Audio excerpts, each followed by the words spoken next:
할렐루야. 7.7세 고난주간 특별 새벽기도에 오신 여러분들을 주님의 이름으로 사랑하고 축복합니다. 옆에 분들에게 인사 나누실까요? 사랑하고 축복합니다. 사랑하고 축복합니다.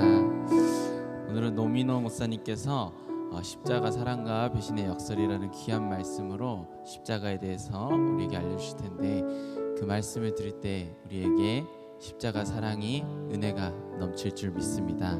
십자가 그 위에 찬양하시겠습니다.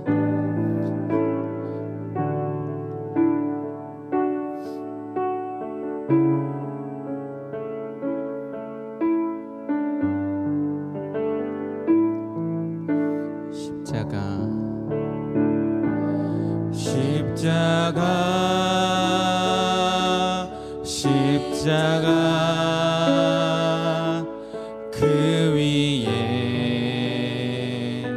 나 죽었네. 그 사랑 내 속에 강같이 흐르네. 십자가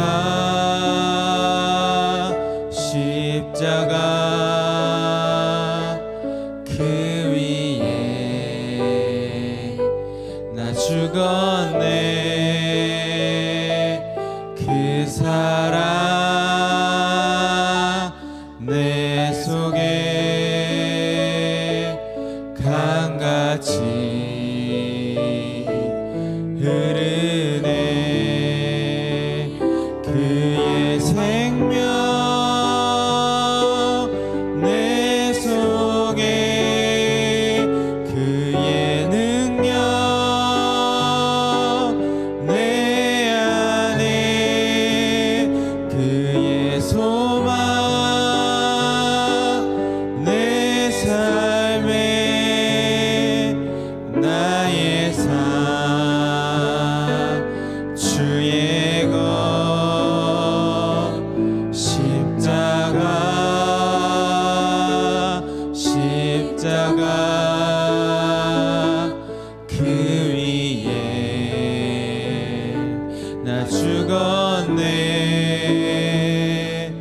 그 사랑 내 속에 강같이 흐르네.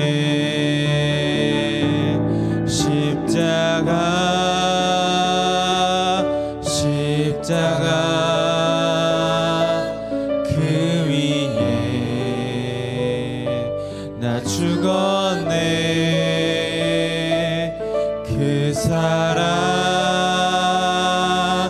내 속에 강같이 흐르네. 십자가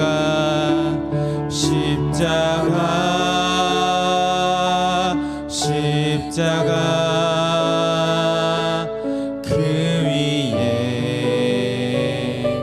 나 죽었네. 그 사랑 내 속에 강같이 흐르네. 그의 생명 내 속에, 그의 능력 내 안에, 그의 소망 내 삶에, 나의 삶 주의 것.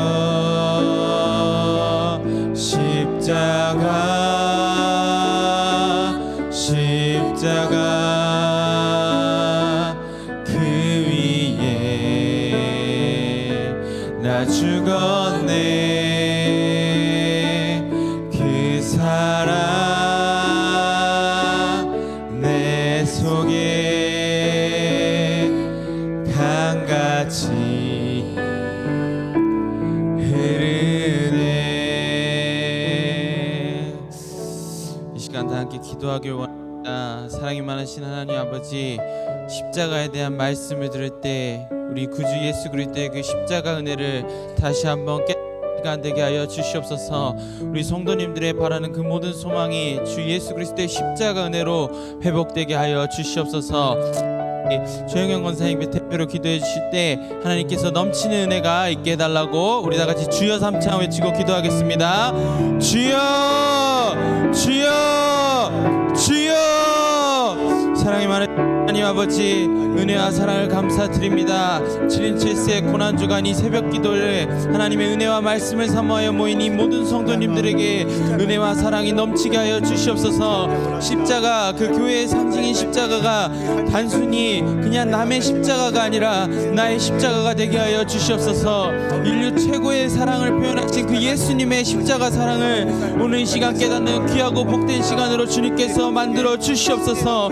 주님, 고난주간 예수 그리스도의 고난과 십자가 사랑을 묵상하게 하여 주시고 나의 삶이 십자가 그 사랑의 은혜가 넘치게 하여 주시옵소서.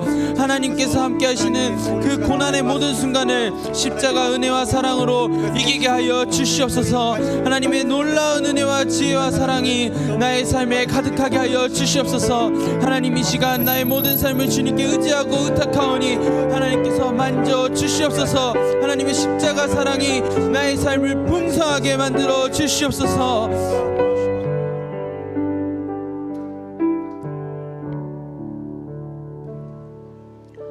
6월절 전에 예수께서 자기가 세상을 떠나 아버지께로 돌아가실 때가 이른 줄 아시고 세상에 있는 자기 사람들을 사랑하시되 끝까지 사랑하시니라.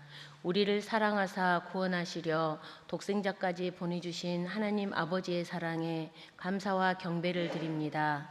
사순절을 통하여 주님의 걸어가신 고난의 여정을 묵상하게 하시고 이 한 주간 7인 7색 특별 새벽 기도회로 모이게 하시니 감사합니다. 받은 사랑을 당연하게 여겼고 다른 사람의 잘못함을 지적하며 용서하지 못했고 이웃을 온전히 사랑하지도 섬기지도 못했음을 고백합니다. 이 시간 회개하오니 용서하여 주시옵소서.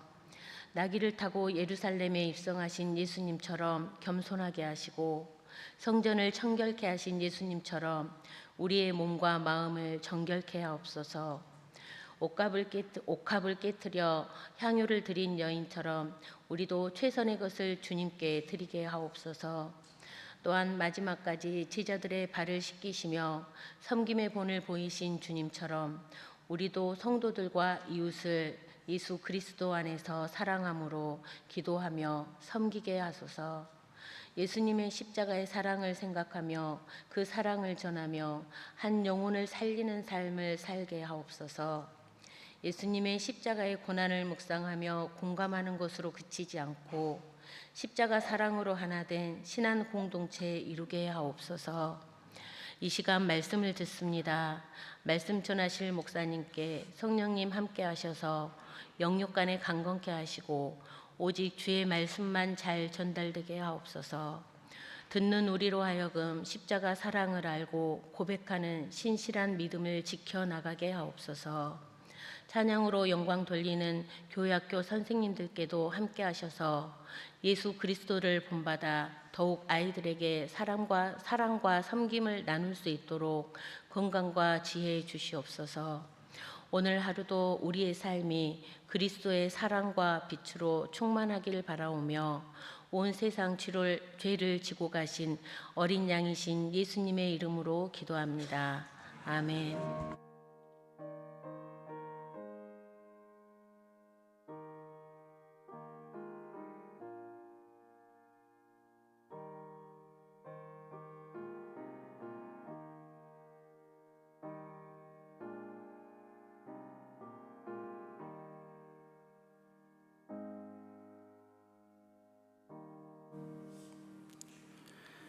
장례의식 광고입니다. 1교구 102구역 이정옥 집사님의 어머니 되시는 5교구 506구역 고 오명임 은퇴 집사님의 장례의식이 오늘 오전 8시 30분에 천지장례식장 연결식장에서 있습니다.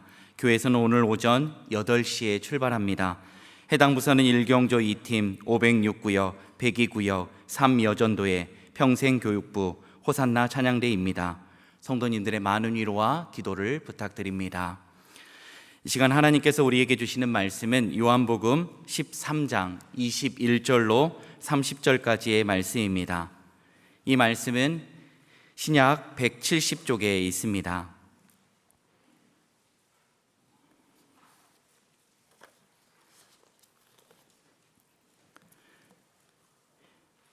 요한복음 13장 21절에서 30절까지의 말씀을 이제 제가 봉독하겠습니다.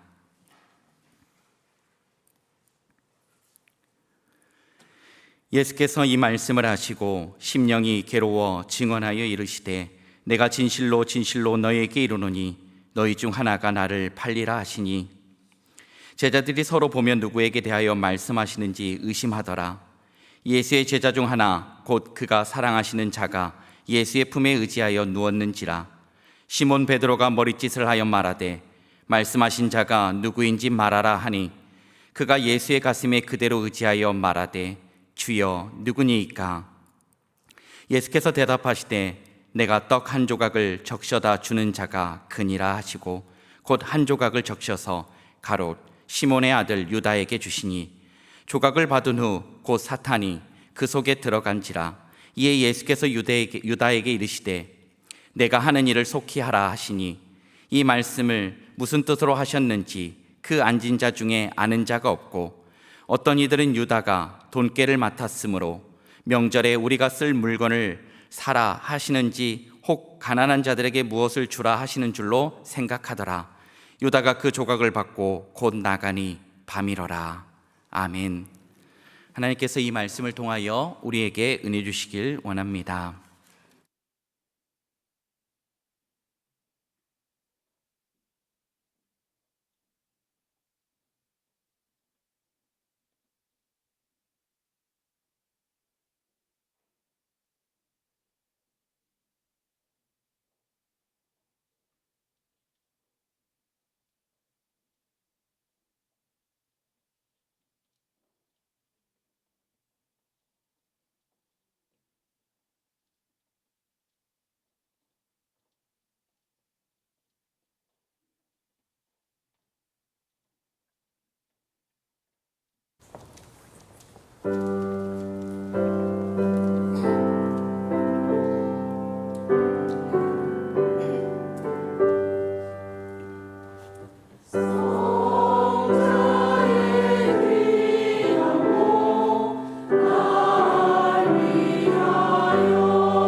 시간 광주 새삼교회를 섬기고 계시는 노민호 목사님 나오셔서 십자가, 사랑과 배신이 얽혀진 역설이라는 제목을 가지고 말씀을 전하실 때 예수 그리스도의 십자가가 더욱더 아로새겨지는 귀한 시간 되시길 바랍니다.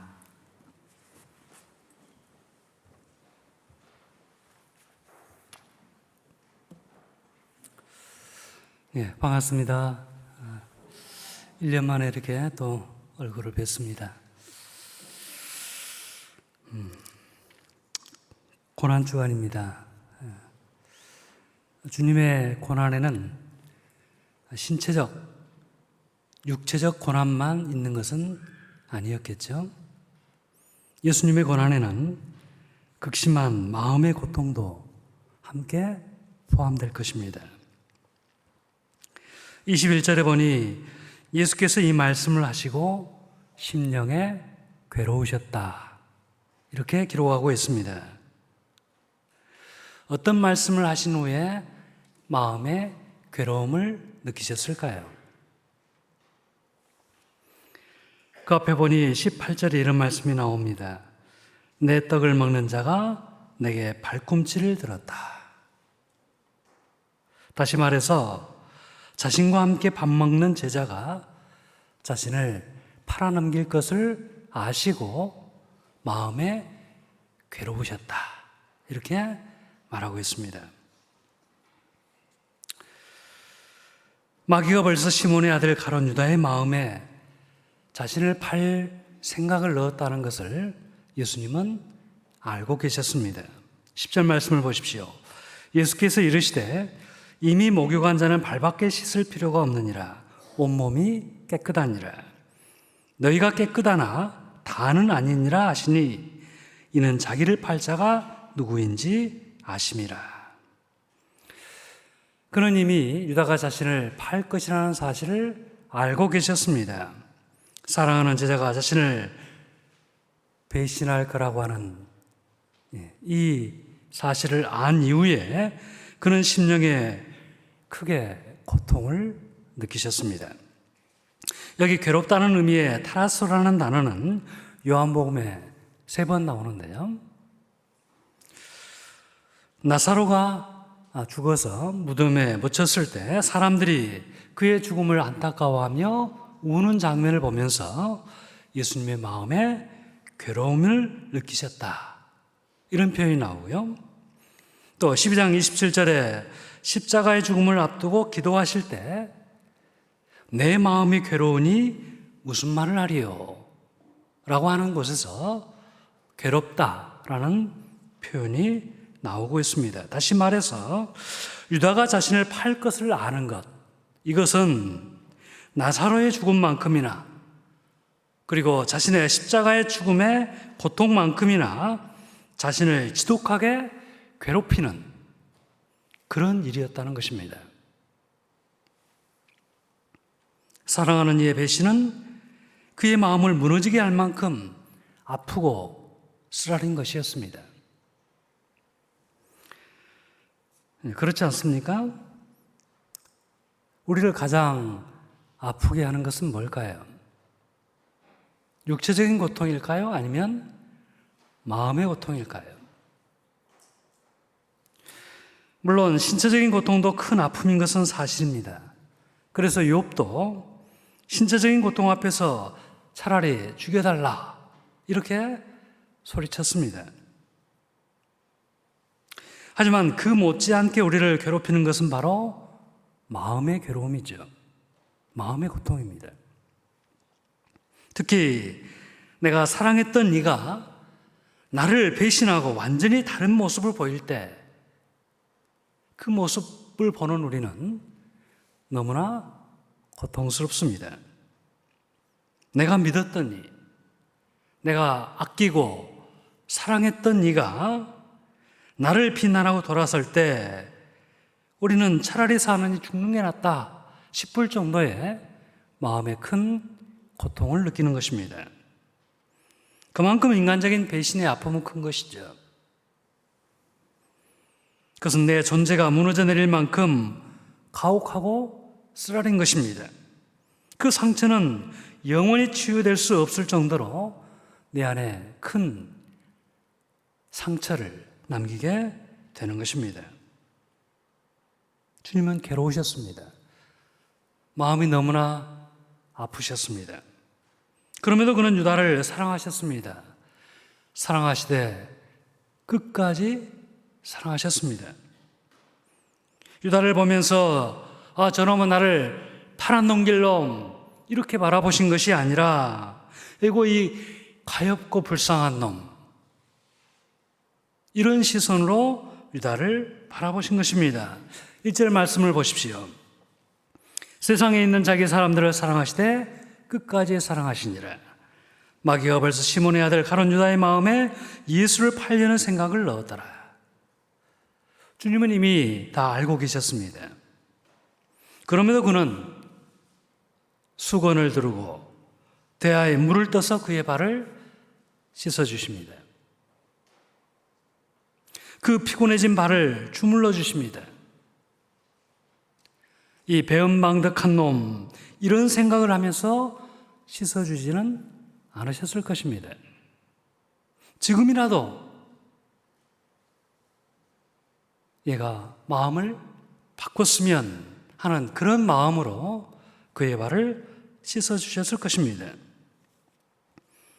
유다를 사랑하셨던 주님은 유다가 들으라는 듯이 그 자리에서 직접 도전하십니다. 내가 진실로 진실로 너희에게 이르노니 너희 중 하나가 나를 팔리라. 이 말을 들은 유다가 어땠을까요? 마음이 뜨끔했겠지요. 자신의 정체가 탄로나지 않을까 무서웠을 것입니다. 하지만 그는 모른 척했습니다. 마치 자신은 아니라는 듯이 그 얼굴색을 바꾸지 않았습니다. 주님께서 마음을 바꿀 마지막 기회를 주셨음에도 불구하고 천연덕스럽게 그는 전혀 모르는 일이라는 듯이 시치미를 뚝 떼고 앉아 있었던 것이죠. 여러분, 사람이 한번 거짓에 빠지게 되면 이렇죠. 자신을 기만하게 됩니다. 한번 남을 속이게 되면 점차 자신까지도 속이는 스스로의 기만에 빠지게 됩니다.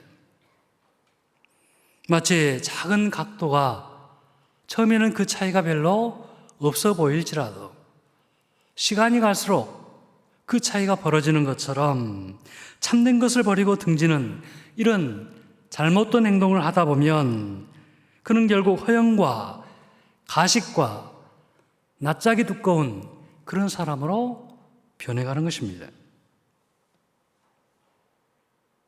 저는 유다가 한순간에 이렇게 변했다고 생각하지 않습니다. 언제부턴가 슬쩍 그의 마음 안에 두 마음이 시작되었겠지요. 언제부턴가 그의 마음이 공동체로부터 나뉘게 되었을 것입니다. 처음에는 거짓없는 마음, 투명한 마음이었을 것이나 어느 순간 마음이 나뉘게 되면서 서서히 그는 거짓의 사람으로 변해갔던 것입니다. 우리가 굉장히 조심해야 할 부분이죠. 아무튼 주님의 이 날벼락 같은 말을 들은 제자들은 서로를 쳐다보았습니다. 어떤 이는 굉장히 놀라서 어안이 벙벙해진 채로 바라보았고, 또 어떤 이는 의심의 눈초리 가득하면서 서로를 탐색하는 눈으로 바라보았습니다. 과연 선생을 배반할 자가 누구인지 알아보고 싶었습니다. 이때 유다는 어떤 얼굴을 하고 있었을까요? 아마도 아무도 알아챌 수 없도록 순진무구한 그런 얼굴을 내보였을 것입니다. 자신은 아니라는 듯이 그는 뛰어난 연기를 보이고 있었습니다. 그렇습니다. 그는 위장술에 능한 사람이었습니다. 뛰어난 기술로 다른 사람을 잘 속일 수 있는 그런 사람이었죠. 12장에 보면 이런 내용이 나옵니다. 6월절 엿새 전에 예수께서 베다니에 있는 나사로의 집에서 잔치에 참여하고 있었습니다. 죽은 오빠가 살아 돌아왔으니 얼마나 기뻤겠습니까? 그래서 잔치를 벌였지요.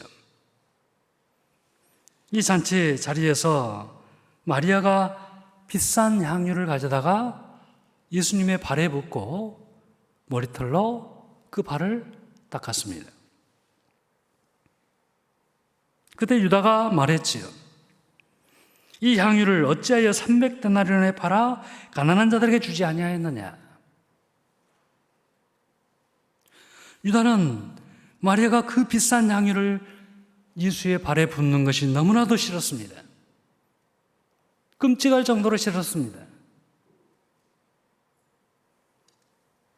한 방울 찍어 바르는 것도 아까운데 그 비싼 향유를 통째로 발에 부어버리다니, 이 여자가 미쳐도 단단히 미쳤구나. 그도 그럴 것이 이 향유의 값이 얼마냐면 무려 300데나리온이었습니다. 한 데나리온이 노동자의 하루의 품삯에 해당되지요. 300데나리온이면 오늘날의 값어치로 하면 최소 3천만 원이 넘는 굉장히 값비싼 향유였습니다. 그런 비싼 향유를 단 한 번에, 그것도 발에 부어버리다니, 가룟 유다로서는 도저히 묵과하고 생각할 수 없는 그런 장면이었습니다. 이 유다는 분노했습니다. 분개했지요. 이것을 말리지 않는 이 예수가 너무나도 밉고 싫었습니다. 그는 마치 선생이 들으라는 듯이 여자를 나무라게 됩니다. 이 여자야, 이 향유를 팔아 가난한 사람을 도왔으면 얼마나 좋았겠느냐. 그는 마치 자신이 의로운 사람이나 되는 양 행세하고 있습니다. 마치 정말 가난한 사람을 생각해서 이런 말을 하는 것처럼 그렇게 연기했습니다. 그런 사람들이 감쪽까지 속을 정도로 연기력이 뛰어났던 것이죠. 하지만 정작 성경의 저자의 평가는 어떠할까요? 12장 6절에 보면 이렇게 말하고 있습니다. 그가 이렇게 말하면 가난한 자를 생각함이 아니요, 그는 도둑이라. 돈꾀를 맞고 거기 넣는 것을 훔쳐 가미러라. 그는 겉으로 의인인 척 했지만 실상은 도둑이었습니다. 제자단의 그 돈꾀를 맞고 재정을 관리하면서 거기서 슬쩍슬쩍 돈을 빼돌리는 사람이었습니다. 겉모습은 신실했지만 속은 야비하고 욕심이 많았던 그런 인물이었죠. 그러니까 예수를 판 것은 자신과 주님의 생각이 달라서가 아닙니다. 서로 사상이 달라서 예수를 팔아넘긴 것이 아닙니다. 자신이 추구하는 정의와 예수가 추구하는 정의가 달라서 그를 판 것이 아니라 오히려 돈에 대한 유혹 때문이었다고 보는 것이 더 옳겠습니다. 단지 돈 몇십만 원 때문에 살인하는 그런 사람처럼 그는 30의 눈이 멀어 선생을 팔아넘긴 것입니다. 물론 그 결과가 이렇게 엄청난 결과를 낳을 것이라고는 생각하지 못했을 것입니다. 자신의 이 행동이 선생을 죽음으로까지 몰고 가리라고는 예상하지 못했을 것입니다. 그저 채찍질 몇 번 당하고 풀려나겠지. 얼마간 감옥에 갇혀 있다가 풀려나겠지. 아마 이런 생각을 했을 것입니다. 하지만 그의 어리석은 선택은 결국 선생을 죽음으로 몰고 가고야 맙니다. 잠시 자신의 욕심이 엄청난 결과를 이야기하고 만 것이죠.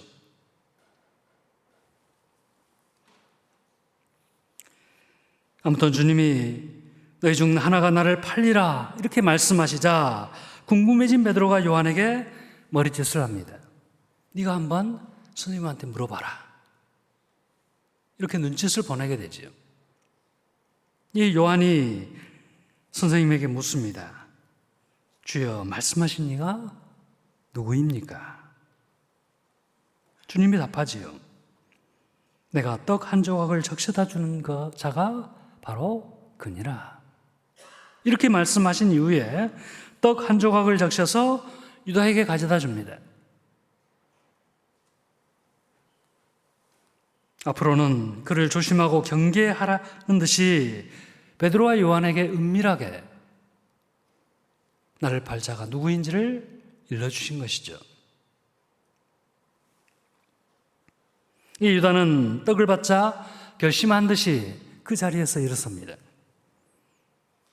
더 이상 감추거나 눈치 볼 것도 없다는 듯이 그 자리에서 돌아서 나오게 되지요. 이때 주님께서 뒤에서 말씀하십니다. 네가 하는 일을 속히 하라. 제자들은 이 말이 무슨 말인지 몰랐습니다. 심지어 베드로와 요한조차도 당시에는 그 의미를 몰랐던 것 같습니다. 28절에 보니 이 말씀을 무슨 뜻으로 하셨는지 그 앉은 자 중에 아는 자가 없고, 어떤 이들은 유다가 돈꾀를 맡았으므로 명절에 우리가 쓸 물건을 사라 하시는지, 혹은 가난한 자들에게 무엇을 사다 주라 하시는 줄로 생각하였더라. 이 모든 일은 오직 주님과 유다만이 알고 있었습니다. 앞으로 어떤 엄청난 일이 벌어질지 감히 그 자리에 그 누구도 생각하지 못했습니다. 이 말에 유다는 일어나 그 길로 밖으로 나가게 됩니다. 작심한 것을 실행하기 위해서 그는 어둠 속으로 사라지게 됩니다. 이 모습을 30절에 이렇게 묘사하고 있습니다. 유다가 그 조각을 받고 곧 나가니 밤이러라. 밤이러라. 은유적인 표현이죠. 물론 실제로 밤이었습니다만, 요한은 이 표현을 통해서 그가 빛 대신 주님을 떠나서 밤의 어둠 속으로 사라졌다는 사실을 암시적으로 말해주고 있습니다. 그는 빛이신 주님을 떠나 어둠의 권세자의 품에 들어갔습니다. 너무나 슬프고 안타깝게도 그는 영혼의 검은 그림자를 남기고 어둠 속으로 사라진 것입니다. 성도 여러분, 이 장면은 너무나 슬픈 장면이 아닐 수 없습니다. 너무나 가슴 아픈 장면이 아닐 수 없습니다. 성경 속에 여러 장면이 가슴 아픈 장면이 있지만 이 장면처럼 마음 아픈 장면도 없는 것입니다.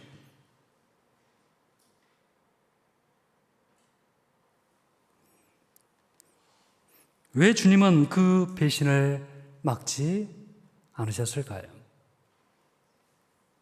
왜 순순히 그의 밀고를 허락하셨을까요? 그를 나무라면서 다시는 그런 생각을 하지 말아라, 이렇게 따끔하게 혼내셨으면 됐을 텐데 왜 주님은 이 상황을 허용하고 계실까요? 그것은 아마도 이것이 하나님의 뜻이라고 생각하셨던 것 같습니다. 자신이 개입하는 것은 오히려 하나님의 계획을 왜곡시키는 것이 될 수 있다, 이렇게 생각하신 것 같습니다. 그를 막는 것은 곧 하나님의 영광의 시간을 지연시키는 결과가 될 수 있다고 판단하셨던 것이죠. 예, 주님이 31절에 이렇게 말씀하고 있습니다. 그가 나간 후에 예수께서 이르시되 지금 인자가 영광을 받았고 하나님도 인자로 말미암아 영광을 받으셨도다.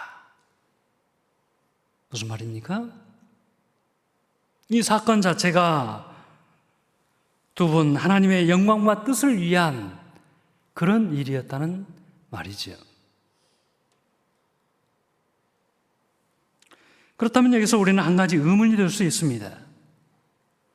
유다의 배신이 어쩔 수 없는 일이었고 또 어쩌면 반드시 필요한 일이었다면 과연 그에게 책임을 물을 수 있겠는가?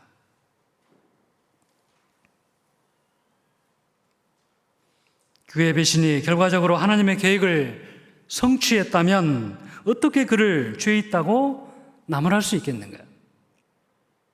오히려 그의 배신이 하나님의 뜻을 성취하는 수단이 된 것이 아닌가? 어떻게 생각하십니까? 아마 바울도 후에 이런 공격을 받았었나 봅니다. 대적자들은 말했습니다. 우리의 불의가 하나님의 의를 드러나게 한다면 무슨 말을 하리요? 나의 거짓말로 하나님의 참되심이 더 풍성하여 그의 영광이 되었다면 어찌 내가 죄인처럼 심판을 받으리요? 그러면 선을 이루기 위해서 어쩔 수 없이 악을 행해야 되겠네? 이런 식의 공격을 받았던 것이죠. 이에 대해서 바울은 이런 말들은 어리석은 궤변에 불과하다라고 일축하고 있습니다. 어떻게든 인간이 자기의 책임을 모면해 보려는 이것은 거짓 논리이자 가짜 신학이라는 것입니다. 이것은 궤변에 불과하다는 것이죠.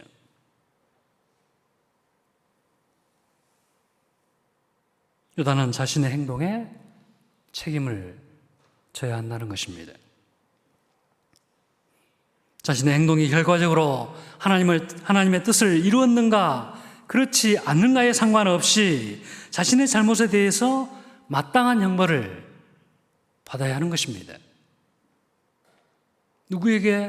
누구로부터 이 형벌을 받아야 되겠습니까? 당연히 창조주 하나님으로부터 그 형벌을 받아야 되겠지요. 그런데 그는 어떻게 했을까요? 그는 스스로 자신을 처벌하고 말았습니다. 끝까지 자기가 하고 싶은 대로 행하고 말았습니다. 예수께서 십자가에 달리셨다는 소식을 듣고 마음이 너무나 괴로운 나머지 마을 밖으로 나가서 스스로 목을 매 죽고 만 것입니다. 그는 결국 끝까지 주님을 배신하고 말았습니다. 끝까지 주님의 손을 뿌리치고 말았습니다. 잘못을 뉘우치고 용서를 구하는 대신에 스스로 목숨을 거둠으로 영원히 주님으로부터 멀어지고 만 것입니다.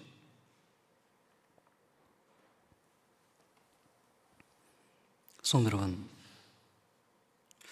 주님은 십자가에 달리셨을 때 그 위에서 과연 어떤 생각을 하셨을까요? 저의 상상입니다만 어쩌면 주님은 그 처절한 고통과 아픔 속에서 유다를 기다리셨는지도 모르겠습니다. 죽는 그 순간까지 가룟 유다를 기다리셨을지 모릅니다. 늦게라도 그가 찾아오기를, 그가 와서 눈물로 용서를 구하기를 바라셨을지 모르겠습니다. 주님은 그런 분이셨죠. 그가 와서 눈물로 용서를 구하면 분명히 그에게 용서와 사랑의 말을 해 주셨을 것입니다. 내가 너를 용서하니 가서 너도 네 스스로를 용서하라 라고 말씀해 주셨을 것 같습니다.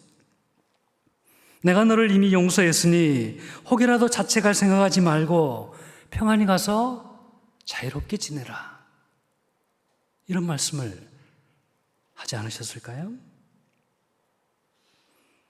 비록 자신을 죽음으로 몰아간 제자일지라도 돌아와 용서를 구하면 용서하실 수 있는 분이 우리의 주님이신 것입니다.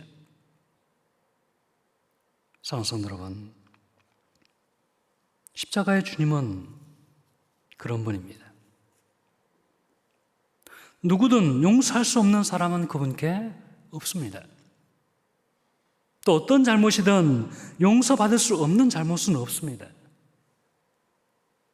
누구든지 또 어떤 잘못이든지 용서를 구하면 용서하실 수 있는 분이 우리가 아는 주님이신 것입니다.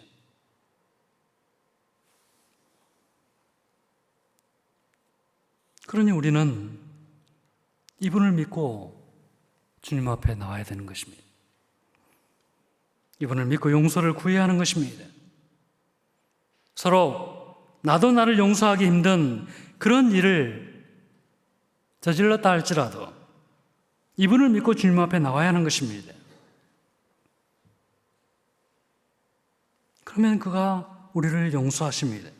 우리를 죄로부터 자유롭게 하십니다. 오랜 죄책감의 굴레와 속박에서 내 영혼을 해방해 주십니다. 진정 우리가 변화를 경험할 수 있는 곳은 바로 이 십자가의 주님을 만나는 것에서부터 시작되는 것입니다. 그러니 여러분은 혹여 스스로에게 형벌을 가하지 마시기 바랍니다. 여러분 스스로를 징벌하지 마시기 바랍니다. 마치 주님이 나를 결코 용서하지 않으실 것처럼 지레 생각하고 스스로에게 채찍을 드는 그런 과오를 범하지 않기를 바라는 것입니다. 그것은 주님을 더 슬프게 하는 것입니다. 그것은 주님을 더 모욕하는 것입니다. 주님을 믿지 않고 자의로 판단하고 행동하는 것은 잘못한 중에서도 가장 큰 잘못을 행하는 그런 죄가 되는 것입니다. 유다의 잘못이 바로 여기에 있었던 것이죠. 그는 주님을 믿지 않고 스스로 자신을 처벌하는 과오를 저질렀던 것입니다.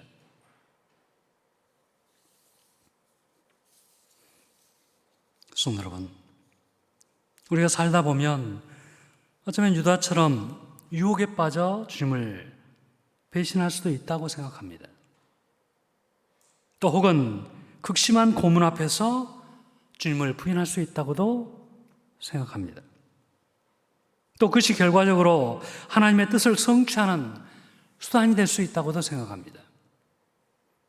하나님은 우리의 그 모든 것을 사용하여 당신의 뜻을 이루시는 분이시기 때문에 그렇습니다. 하지만 우리는 자신의 행동에 책임을 져야 합니다. 하나님의 뜻의 성취는 성취이고 나는 나의 행동에 대해서 책임을 져야 하는 것입니다. 만약에 유다가 스스로 잘못을 뉘우치고 주님을 찾아왔다면 어땠을까요? 울면서 용서를 구했다면 어땠을까요? 아마도 그는 주님을 가장 사랑하는 제자로 거듭났을 것입니다. 어쩌면 그는 그 누구보다 주님 앞에서 앞장서서 주님을 따르는 제자로 변화되었을 것입니다.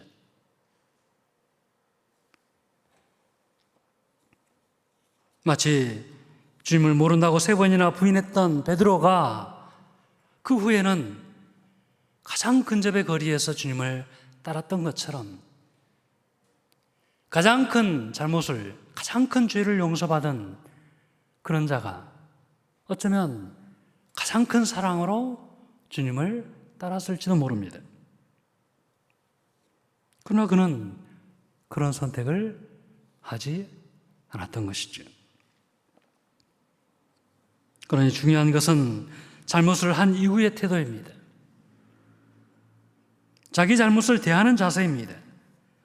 그저 자기 잘못을 고통스러워하며 자책과 자기 징벌로 가지 않고 십자가의 주님을 붙들어야 하는 것입니다.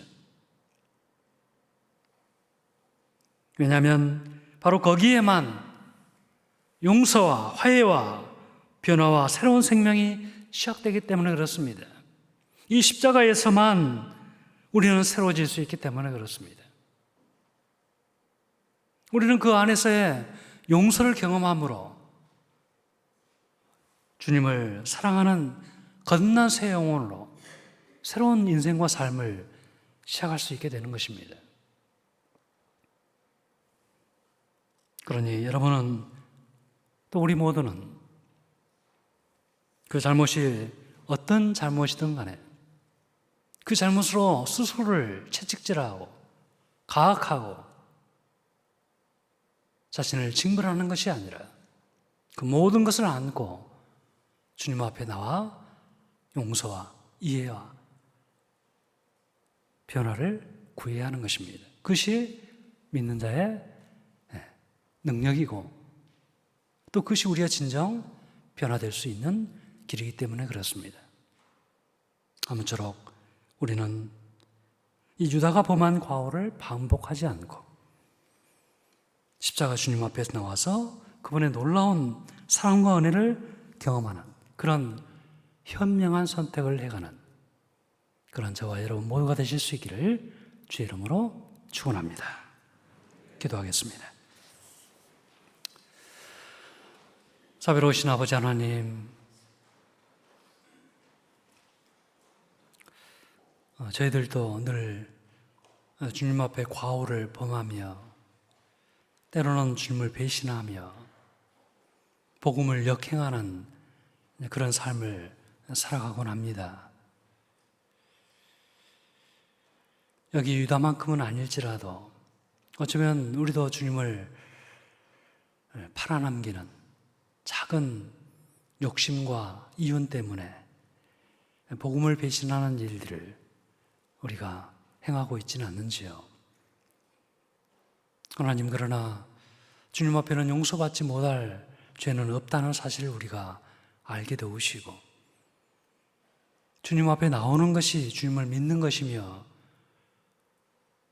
주님을 신뢰하는 태도임을 우리가 잊지 않게 하시고 우리의 과오로 우리 자신을 스스로 징벌하는 그리하여 죄책감 속에 끝없이 자신을 자학하는데 우리가 나가지 아니하고 그 모든 것을 들고 십자가 주님 앞에 늘 나올 수 있는 저희들이 되게 도와주옵소서. 어리석은 자들 자가 되지 않게 하시고 우리 늘 현명한 선택을 함으로 십자가 안에서 깊은 용서와 화해의 체험 속에서 우리 영혼이 성숙하고 변화되고 더 주님을 뜨겁게 사랑하는 자로 그렇게 주님을 바짝 뒤쫓아가는 주님의 사랑받는 제자들이 다 될 수 있도록 저희들을 성령으로 인도하여 주시옵소서. 예수 이름으로 감사하며 기도하옵나이다. 아멘.